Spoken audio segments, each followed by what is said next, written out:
উত্তর দিনাজপুর জেলা ব্যাডমিন্টন অ্যাসোসিয়েশনের ব্যবস্থাপনা এবং রাজ্য ব্যাডমিন্টন অ্যাসোসিয়েশনের পরিচালনায় রায়গঞ্জে চলছে West Bengal sub junior ranking badminton tournament.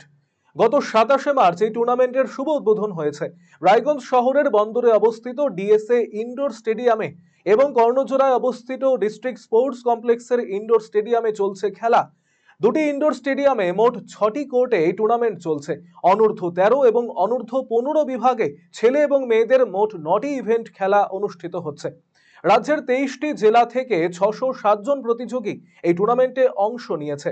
উত্তর দিনাজপুর জেলা ব্যাডমিন্টন অ্যাসোসিয়েশনের সম্পাদক নির্মল কুমার ঘোষ জানিয়েছেন, এই টুর্নামেন্টে সিঙ্গেল এবং ডাবলসে যারা চ্যাম্পিয়ন এবং রানার্স হবেন তারা পয়েন্ট সংগ্রহ করে পরবর্তীতে রাজ্য স্তরের টুর্নামেন্টে অংশ নেওয়ার সুযোগ পাবেন।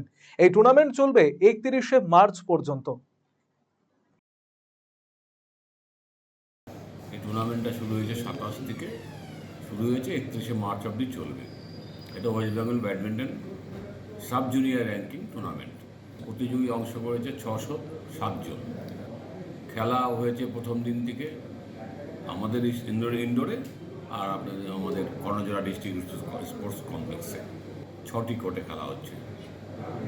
এটাই প্রথম যে পশ্চিমবাংলায় 6টা কোর্টে এই টুর্নামেন্ট হচ্ছে, সাব জুনিয়র টুর্নামেন্ট। আচ্ছা, কোথা থেকে প্রতিযোগীরা এসছে এখানে? 23টা জেলা থেকে এসেছে। আর বললাম যে এখানে যারা চ্যাম্পিয়ন অথবা রানার্স হবে তারা কোথায় যাওয়ার সুযোগ পাবে? যদি চ্যাম্পিয়ন রানার যারা হবে, এটা একটা এখন র্যাঙ্কিং, যেহেতু এটা পয়েন্ট হবে একটা। এইবার স্টেট চ্যাম্পিয়নশিপ হবে, সেইখানে পয়েন্টে এটা দুটো যোগ হবে, যে বেশি হবে আর যার ফার্স্ট আর সেকেন্ড দুজনে ন্যাশনাল যাবে। আচ্ছা, মোট কতগুলো ইভেন্টে খেলা হচ্ছে? মোট 9টা ইভেন্টে খেলা হচ্ছে। কী কী থাকছে তার মধ্যে? Girls singles, boys singles, boys doubles, girls doubles, mixed doubles. উত্তর দিনাজপুর ব্যাডমিন্টন অ্যাসোসিয়েশনের অর্গানাইজার। আচ্ছা, আর সাপোর্ট হচ্ছে ওয়েস্ট বেঙ্গল ব্যাডমিন্টন অ্যাসোসিয়েশন।